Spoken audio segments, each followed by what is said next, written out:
Saan niyo nakuha to? Pahingi ako ng kopya. Hindi, kasi out of respect yun. Tapos syempre, para hindi rin halatang crush mo, syempre, kuyahin mo. Yun yung technique, guys.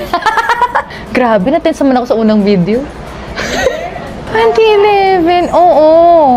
Kasi yun nga yung rule. Kasi lagi nga akong, mahilig kasi talaga akong magpo, opo, ate, kuya, sa lahat ng katrabaho, especially kapag pag matagal na sa industriya. Out of respect naman talaga natin yung mga Pilipino, di ba? So, syempre, nasasabi na yata that time sa akin na magkakatrabaho kami.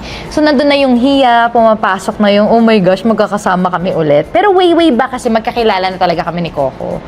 So, syempre, para kunwari, mabait ako, kuya, tawag ko. Naloka naman ako dun. First pa lang, marami pa ba? Okay, next.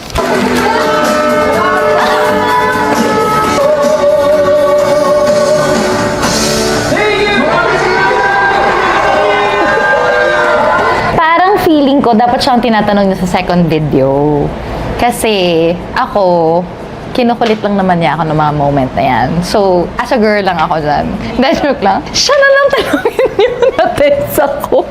Ang hirap pala sumagot pag tinatanong ka na. Rehearsal yan ng tour namin. 3M yung tinatawag namin dun sa tour na yon. Kasi may bukas pa, Mara Clara, saka minsan lang kita iibigin. Yun yung 3M ni Sir Deo.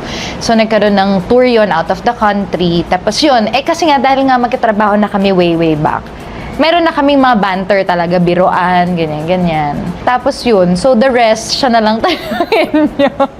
Secret.